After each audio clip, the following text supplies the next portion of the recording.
how can I possibly make the claim that this movie, or any movie for that matter, is the most underrated 4K ever? Well, I'm going to explain this.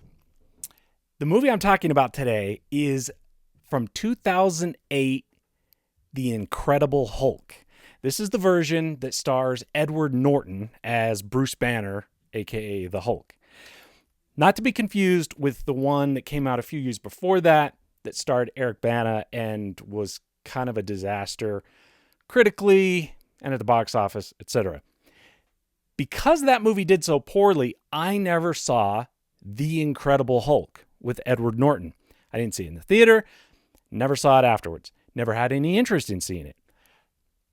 Until a couple months ago, when a viewer recommended to me that I have got to see The Incredible Hulk on 4K here in my home theater.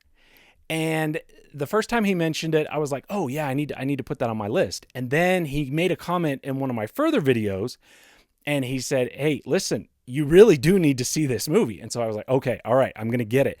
And I went to find it. It appears to be out of print. I searched Amazon, I searched other retailers. I couldn't find anybody who carries this movie. And so I had to resort to a used copy that I found on eBay. And I found it for $8, which that was a pretty good deal, I thought at the time. Now having seen the movie, that turns out to be an incredible deal. So let's talk about why this movie is so underrated. It is super high quality, and I have never, outside of this viewer who mentioned to me that I should see it, outside of them, I've never seen anybody talk about this movie. I'm not saying it's never mentioned. I'm saying I have never heard or read anybody mention this movie as a good example of good immersive audio. But now, how could I say that it's the most overrated? Well, this one has an asterisk by it, and that is, as I've already mentioned, it appears to be out of print. So not only is it super high quality, but they're not making anymore. You can't find it. You can't buy it unless you buy it used. And that's crazy to me that a movie this good is not available. I don't know what's happening here. Hopefully they print it again. I don't know. Maybe it's a rights issue. Who knows? But for whatever reason, it's currently not available. Hopefully that changes in the future. Okay, so now why is this movie so high quality? There are a few things about this movie that really stand out to me. And the three right off the top of the list are obviously Hulk himself, his roars and his footsteps and just the motions that he makes. There is so much bass in this movie, and it's not just bass, but it's like immersive bass. You feel it, and it is all around you. My bass shakers were going crazy watching this movie. It felt like my house was going to shake down around me. Fortunately, that wasn't the case because the bass shakers, it was just shaking me. It wasn't shaking my house, but my subs, I mean, they were rattling the walls. This movie is an LFE fest. Now, another factor that sounded really, really good here in my theater were the gunshots. Now, a lot of movies do this well, but this just added on to the already great sound associated with the Hulk. The gunshots packed a punch. They hit. You felt them. That chest thump, when they would fire off those rounds, it was awesome. It sounded really good. And there were a number of gunfights where the surrounds and the heights were getting a workout. It sounded awesome. And another element was the thunder and lightning. There are multiple instances throughout the film where there's thunder and lightning, and you hear it in the heights. It sounds awesome. It is so cool. And I really appreciated that they incorporated that into the movie because it just added to the enhancement of the immersiveness of the experience. And there were also some rain scenes where that obviously sounded really good. So those are just right off the top. Those are the things that like three specific elements that stood out to me. Now, as far as specific scenes that really, really make the demo-worthy list, right off the bat, early on in the movie, when Hulk makes his first appearance, right before he turns into the Hulk, there's a chase scene through the city. And this chase scene, there is so much happening sound-wise. As he's running through the city, you hear all the ambient noises of the city, of people, traffic, and everything going on around you through the heights and the surrounds. And it just sounded awesome. And then once the Hulk obviously makes his appearance, it just sounds incredible. And it was really, really impactful when the Hulk finally appears, because you hear it and you feel it, and it was in your face. Awesome.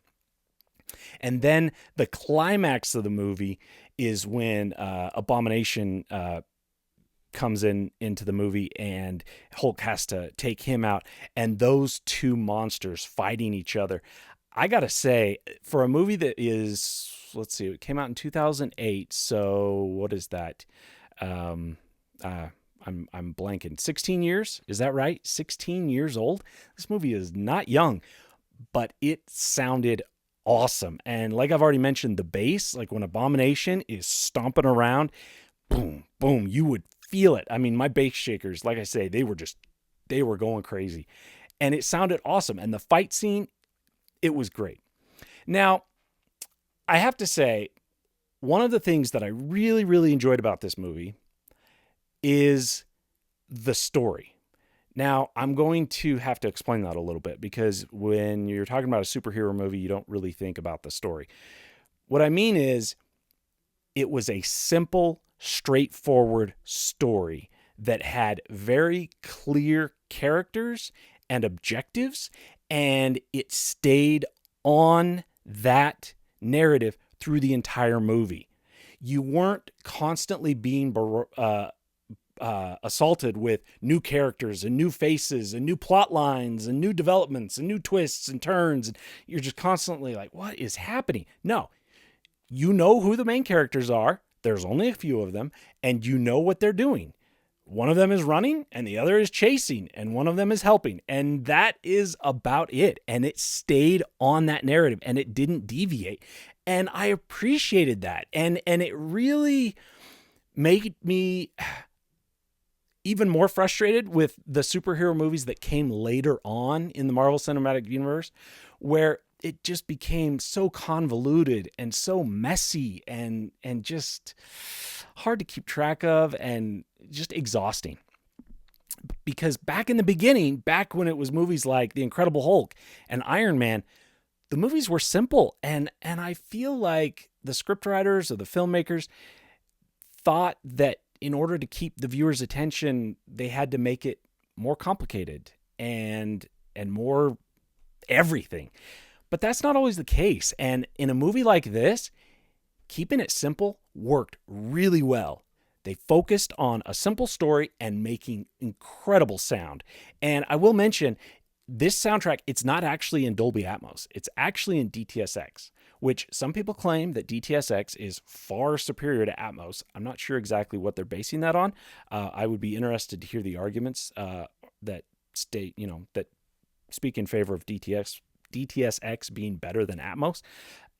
But for whatever they did with this movie, it sounds amazing, and they knocked it out of the park. And I think it's a shame that this movie is no longer in print. And I'm really grateful that a viewer reached out to me and let me know about this movie. I had no idea that I was missing such a cool movie. And it makes me wonder, like, what other movies are out there that would blow me away that I have no interest in seeing or don't know even what they are or that they're even out there. It's kind of opened up the possibilities to me of what's out there that I just don't even know about. So thanks for watching.